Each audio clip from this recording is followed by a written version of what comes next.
Une sonde échographique à tête courbe ou phasée est utilisée en mode d'échographie abdominale pour effectuer un examen échographique du rein.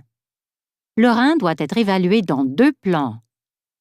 La sonde est placée sur un axe long le long de la ligne axillaire postérieure gauche, au niveau de la marge costale avec le repère pointé vers la tête du patient. Le rein gauche occupe une position supérieure et postérieure au rein droit.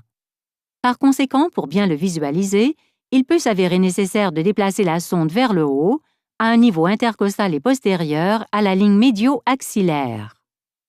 Demandez au patient de maintenir une inspiration profonde et prolongée, de manière à déplacer le diaphragme, la rate et le rein vers le bas et de faciliter ainsi l'accès.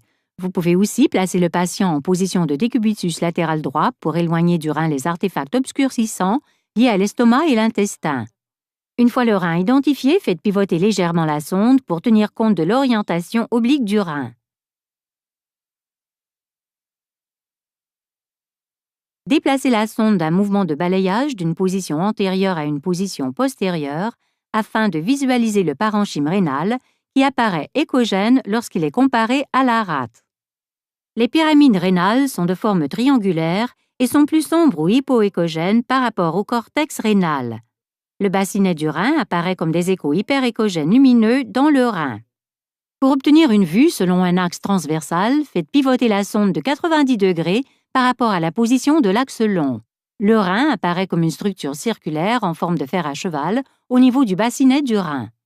Déplacez la sonde d'un mouvement de balayage du pôle supérieur au pôle inférieur pour examiner le rein entier.